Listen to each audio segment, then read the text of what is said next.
e ver entrar dentro das nossas casas as pessoas clamando por um leito de UTI para que salvem seus parentes, suas pessoas queridas.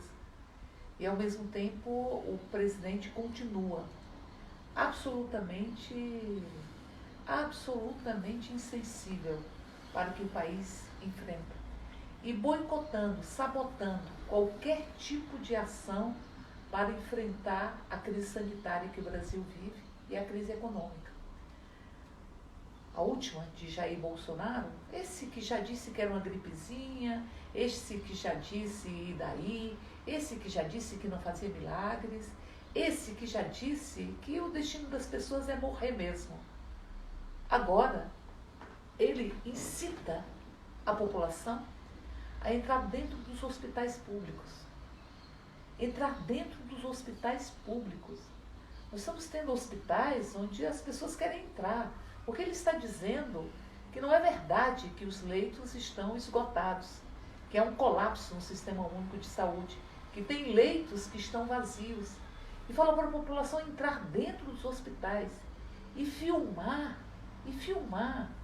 Nós temos um vírus que tem uma capacidade de se propagar de forma muito rápida. E ele está propondo que as pessoas entrem lá dentro e que possam estar contribuindo com o alastramento da própria infecção. Mas não é só isso. É um desrespeito com os profissionais de saúde. Um desrespeito. Lembra a fala do médico que disse: entrem. Se vocês entrarem no hospital, vocês vão ver o cansaço, mas ao mesmo tempo a coragem dos profissionais de saúde. Vocês vão ver os nossos rostos marcados pelas máscaras, ou nossa luta absolutamente vigorosa para que as pessoas tenham direito à vida. A vida é isso que está nos nossos hospitais. Num governo federal que diz que encaminhar respiradores não encaminhou na proporção, ou encaminhou bem menos do que disse que iria encaminhar. A mesma coisa com UTI, a mesma coisa com os testes. O Brasil trabalha no escuro. Não tem testes em quantidade suficiente. Então você vai vendo que esse mesmo governo federal que represou o auxílio aos estados e municípios de uma forma criminosa, é um governo criminoso, sabota qualquer iniciativa. Primeiro que não tem um plano para o enfrentamento da crise sanitária. Um governo que nega a ciência, que pega a ciência e vai pisoteando. Sabe aquele cavalo que Bolsonaro subiu nele para mostrar a sua verve autoritária? É como se aquilo ali fosse pisoteando também, aquele ato fosse pisoteando a ciência, pisoteando a própria democracia. Nós estamos vencendo isso. E agora ele diz: não, invadam os hospitais, filmem os hospitais. Mas não é só isso. Também busca esconder os dados. Não apenas os dados acerca do número de mortos, dos corpos mortos nesse país. Não apenas isso. Mas também agora, o Ministério dos Direitos Humanos, que tem uma pessoa que é contra os direitos humanos, que defende os direitos das mulheres, o Ministério que deveria defender, e tem uma antifeminista. Alguém que acha que as mulheres têm que ser salvas da violência e que não acha que a gente rompe com todas as estruturas de violência, exercendo uma condição que é peculiar dos seres humanos, que é a condição de sermos donas dos nossos corpos, das nossas falas, do nosso pensar, do nosso querer, ou seja, da liberdade. Essa liberdade sempre foi negada para as mulheres nesse país. Sempre foi negada. A liberdade sobre os nossos corpos, sobre os nossos destinos, sobre as nossas falas. E nós temos isso no Ministério dos Direitos Humanos, que decidiu esconder os dados, as denúncias acerca da violência policial. É como se dissesse o seguinte: eu escondo,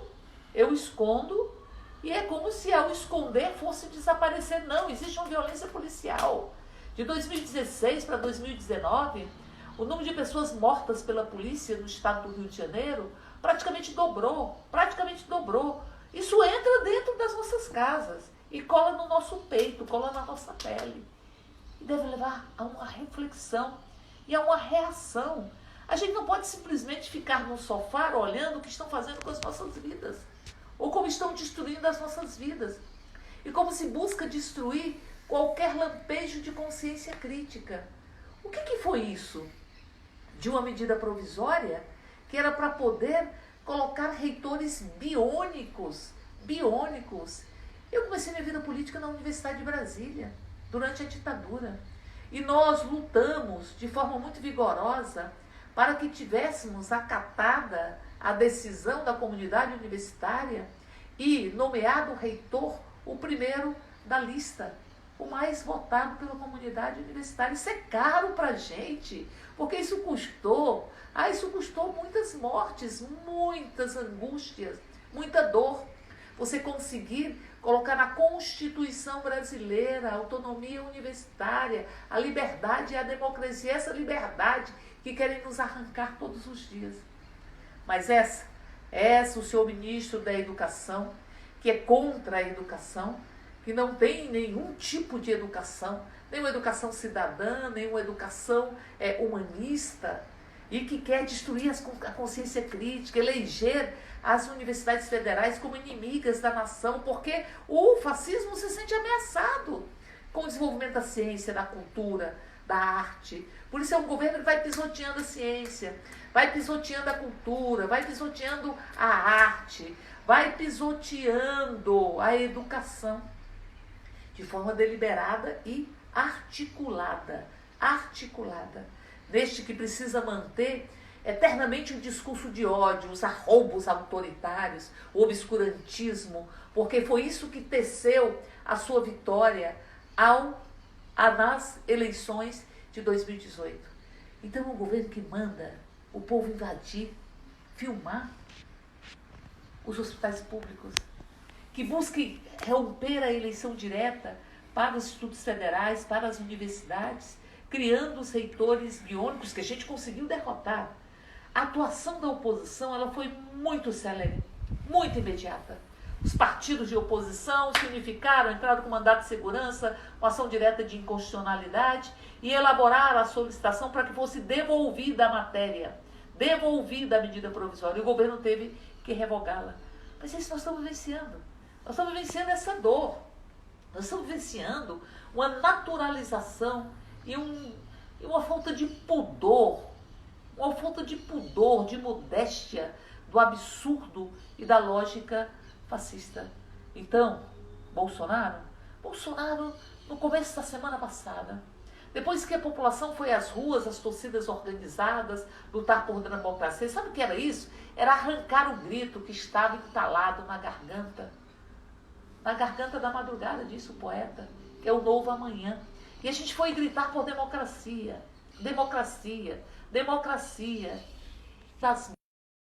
Pelo novo coronavírus, o que ele diz?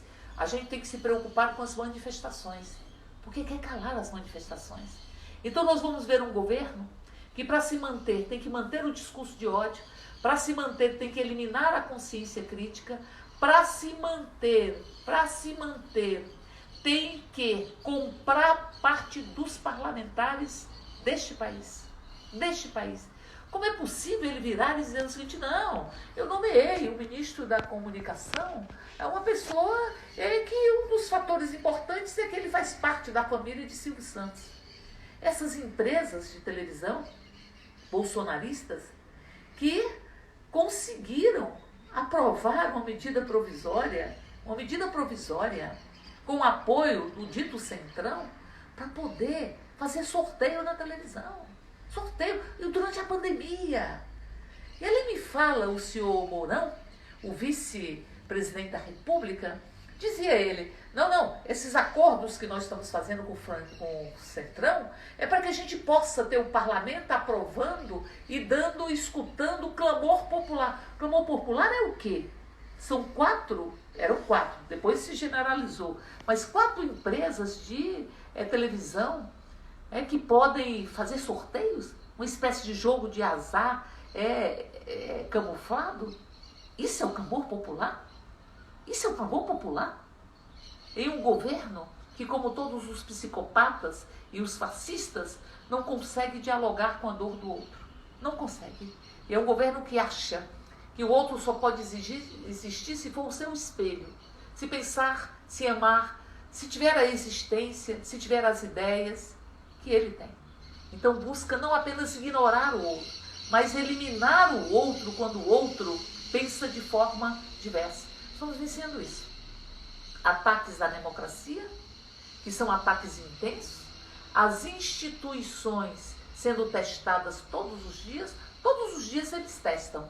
E se tem espaço, eles vão aprofundando o rompimento democrático. Porque não há dúvida que Bolsonaro quer um poder absoluto. Não há dúvida que Bolsonaro quer transformar o processo eleitoral num certo tipo de golpe, para calar as outras instituições. Até porque as instituições, elas se enfraquecem quando você cria salvadores da pátria.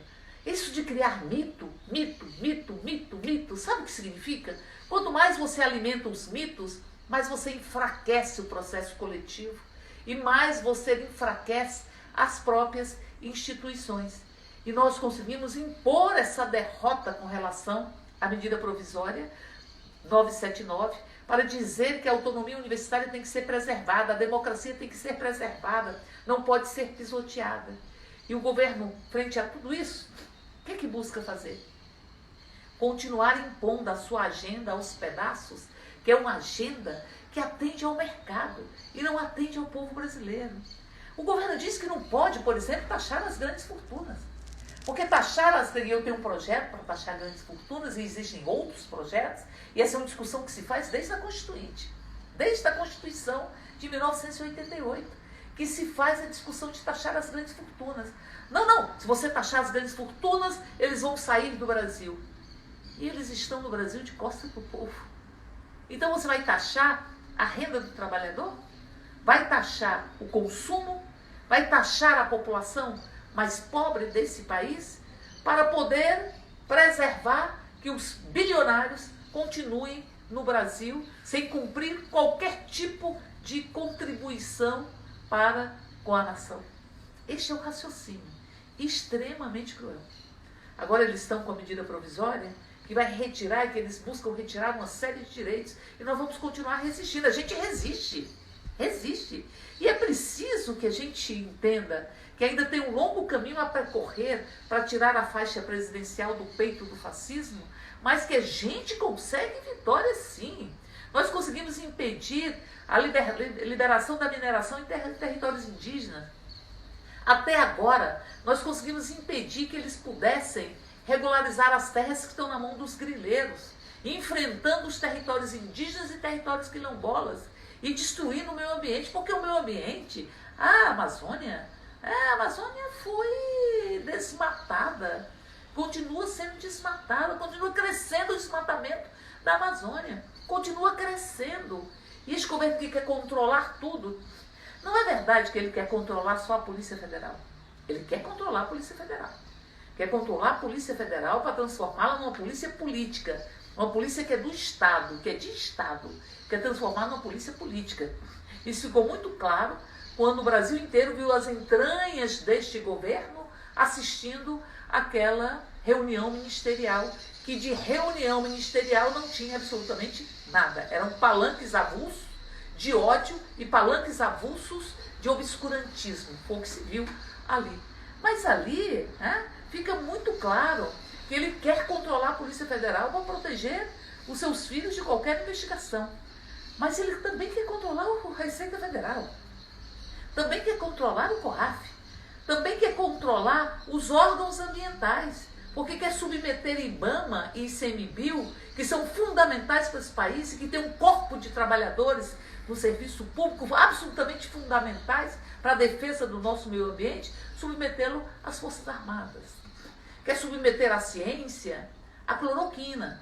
Quer submeter o Ministério da Saúde a submetê-lo a uma lógica do seu próprio pensamento, rasgando qualquer evidência científica, rasgando qualquer critério técnico. Recentemente, a Justiça mandou tirar aquelas que ele tinha nomeado para estar no IFAM. E lembre-se do IFAM, que o governo Bolsonaro, o presidente Bolsonaro, disse que era preciso controlar o IFAM porque estava impedindo que aquele senhor criminoso, criminoso eleitoral, é propagador de fake news, que está sendo investigado. Aquele senhor pudesse, porque ele não estava tendo condições de estar ampliando os seus negócios. Aí Bolsonaro disse, vou dar um jeito nisso, tenho que colocar alguém lá que resolva o problema dos meus amigos, dos meus apoiadores, dos meus comparsas de crime. Comparsas de crime. Porque é crime, fake news é crime. Comparsas de crime eleitoral. Então, portanto, a justiça teve que retirar essa indicação, porque a pessoa que ali estava saiu, e aí se diz, não, mas o presidente pode nomear quem ele quiser. Sim, ele pode nomear quem ele quiser, mas ele não pode nomear e tirar pessoas, porque as pessoas estão defendendo a Constituição, defendendo a lei, porque as pessoas estão defendendo a ciência, porque estão defendendo a saúde no Ministério da Saúde. Não pode, não pode.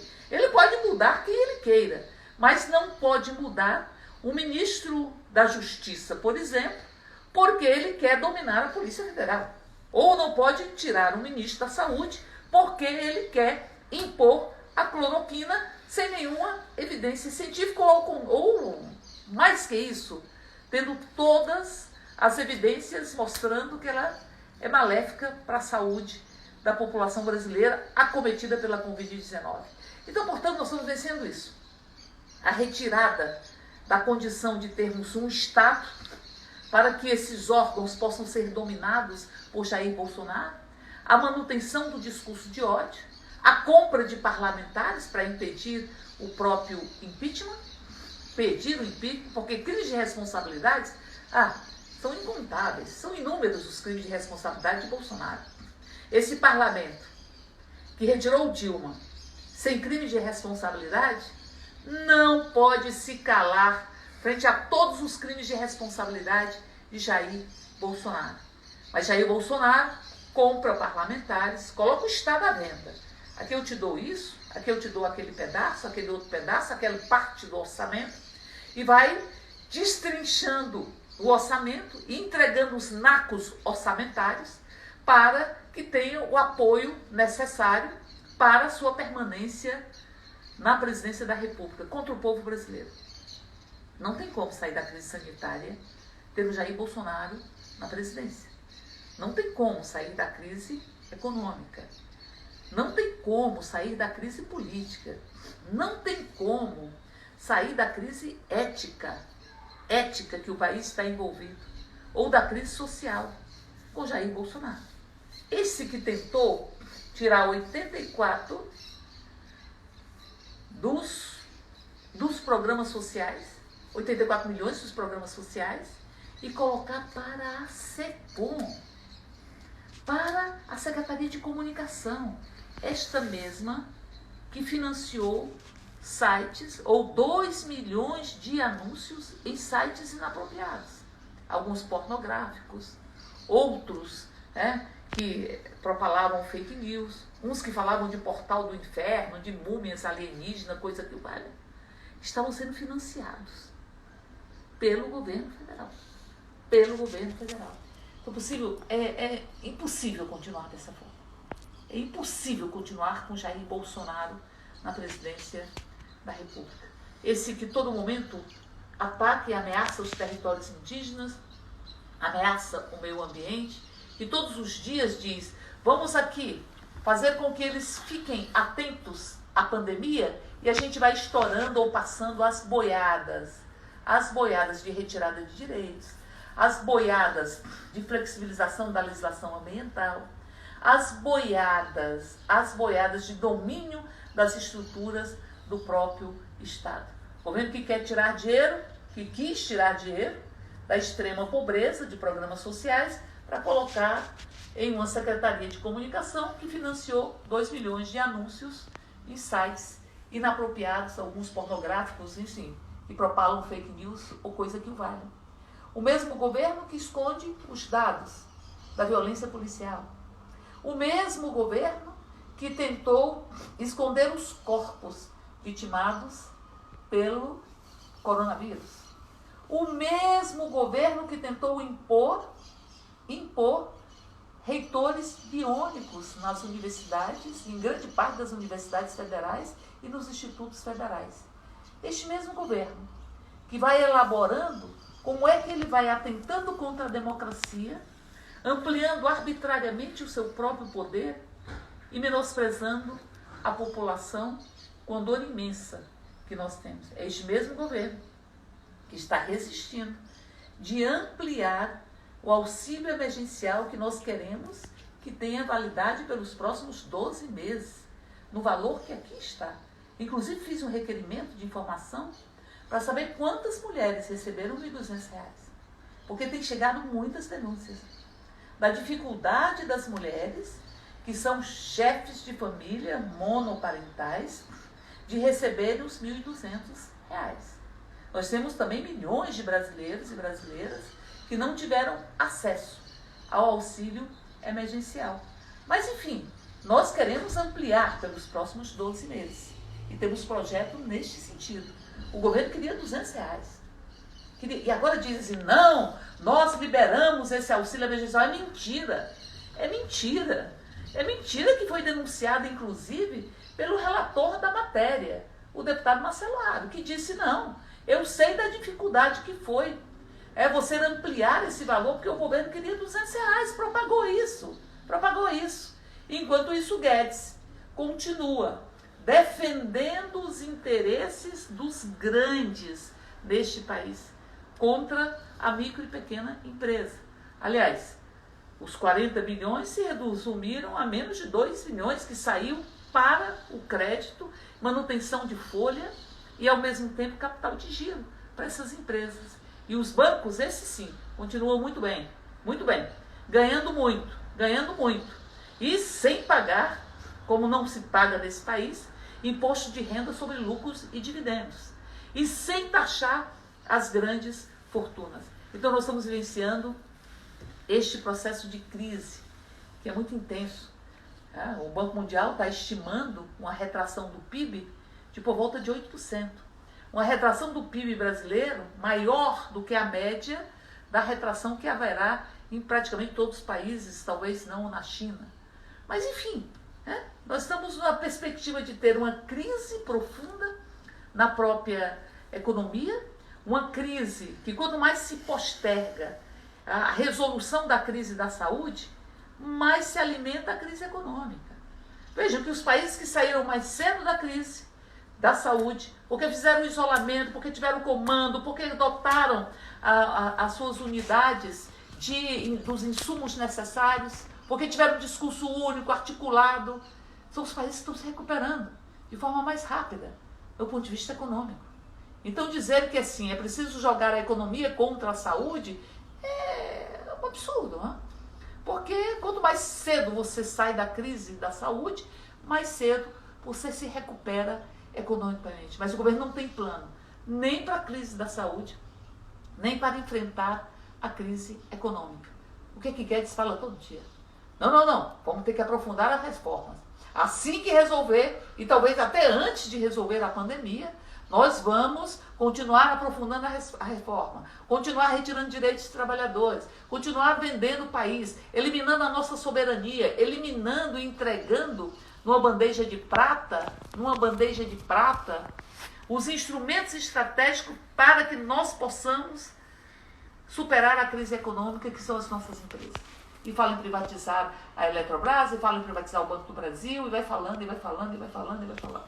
Então, o que nós estamos vivenciando nesse momento no Brasil exige de nós uma posição. Exige de nós que nós nos coloquemos em movimento. Que a gente possa dizer que nós não estamos conseguindo respirar. Que nós não podemos admitir nesse país que tenhamos os órgãos que foram criados para elevar a dignidade humana, para que esse país pudesse fazer o luto do colonialismo, das casas grandes, da escravidão, da própria ditadura, que pudesse fazer esse luto. Que esses órgãos tenham sido tomados como refém para o seu contrário. Quem é que está na presidência da Fundação Palmares? Alguém que chama o movimento negro de escória maldita. E que diz que é preciso varrer Zumbi dos Palmares. é este que está na Fundação Palmares. É um racista que está na Fundação Palmares. Quem é que está no Ministério dos Direitos das Mulheres? Um antifeminista. Quem é que está no Ministério dos Direitos Humanos, que é o mesmo ministério? Alguém que quer esconder os dados sobre a violência policial no Brasil, no último ano, no ano passado. Quem é que está no Ministério do Meio Ambiente? É alguém que é processado por crime ambiental e que diz que é preciso desviar a atenção para passar a boiada e acabar com toda a legislação que foi construída para a defesa do meio ambiente. Bom, e quem é que está no Serviço Florestal, que saiu do meio ambiente e que foi para o Ministério da Agricultura? Alguém que defende o interesse dos latifundiários. E quem está no Ministério da Educação? Alguém que pisoteia a educação todos os dias e que acha que a educação é inimiga do povo.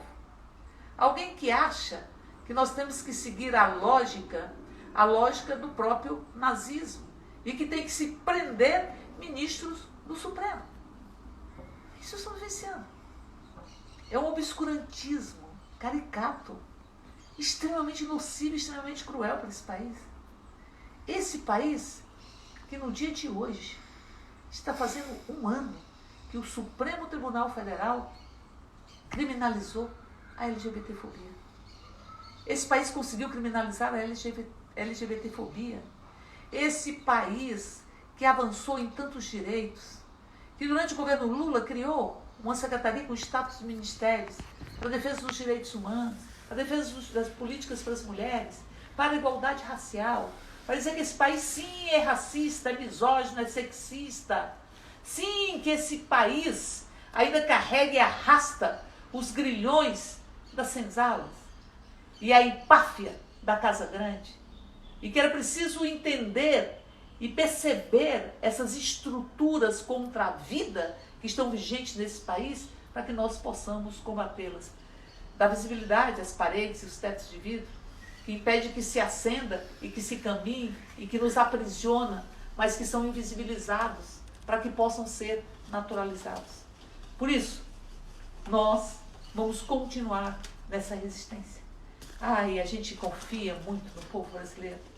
E confia muito no povo brasileiro. Hoje, aqui em Brasília, fizemos uma gigantesca carreata. Era como se a gente estivesse arrancando esse grito. E a gente sai do eu não posso, eu não consigo respirar para dizer fora Bolsonaro. E a gente vai construindo essa canção que diz o poeta: adormece as crianças e acorda os adultos. O Brasil precisa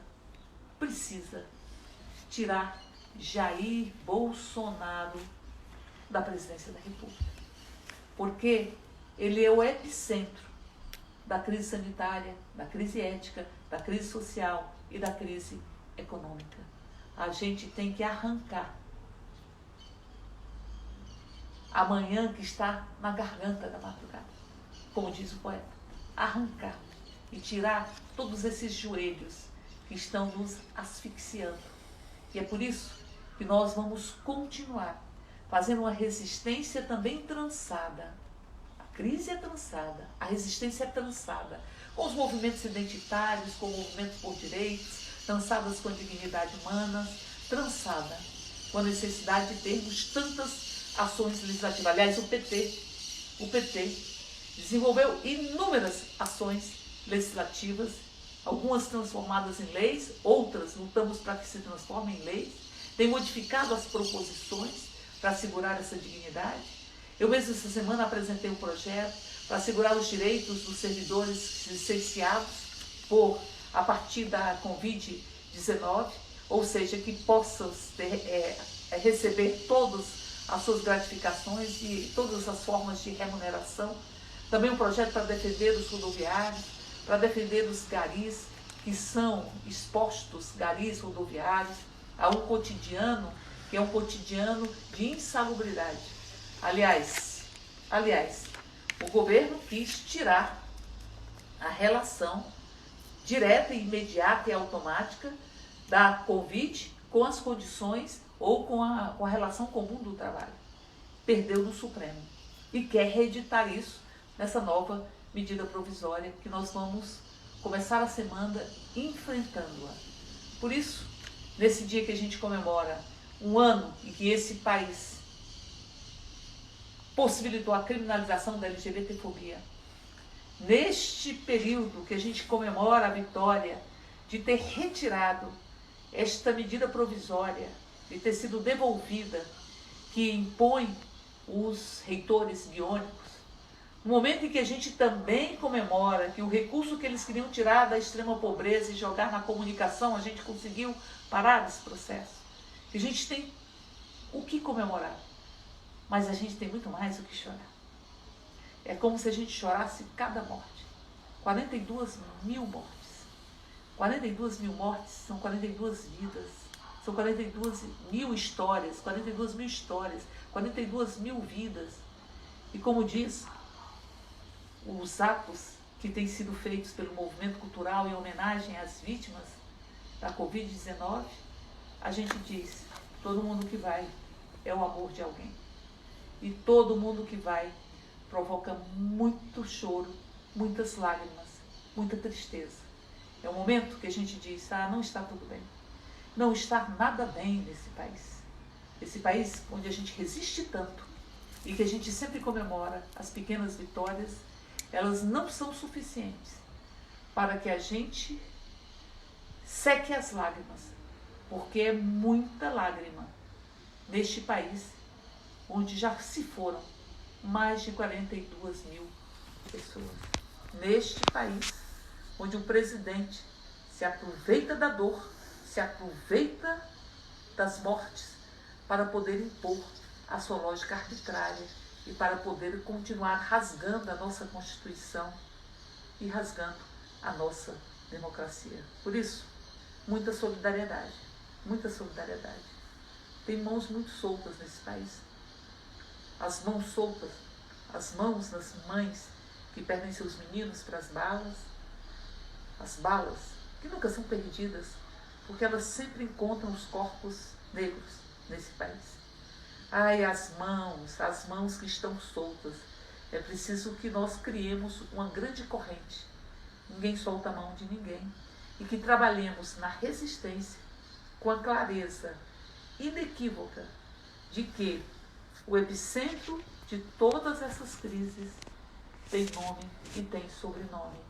O epicentro de todas essas crises chama-se Jair Bolsonaro, que colocou a faixa presidencial, estufa o peito cheio de fascismo, cheio de ausência de sensibilidade, de empatia, pensando apenas em como se proteger e proteger a sua própria família. Por isso, a gente encerra dizendo, fora Bolsonaro. Impeachment já, porque esse Brasil precisa respirar. Impeachment já, porque esse Brasil precisa tirar toda a asfixia que está sobre a sua garganta, sobre o seu corpo, que está sobre a sua condição de vivenciar a sua potencial grandeza. Esse país ainda vai cumprir o seu ideal, diz a canção, e a gente repete. Uma boa semana para cada um e cada um de nós, uma semana de muita resistência, de muita luta, mas fundamentalmente de muita afetividade, de muita solidariedade. Que os nossos ombros possam acolher o rosto de tantas outras, que as nossas mãos possam segurar tantas outras mãos, para que nós possamos, nesta corrente de solidariedade, de afetividade, de fraternidade, dizer fora Bolsonaro e caminhar para que ele seja retirado da presidência da República. Abraço grande e a luta sempre. Como diz o poeta da minha terra, lutar parece com não morrer, é igual a não se esquecer que a vida aqui tem razão. Fora Bolsonaro, impeachment já, eleições diretas já.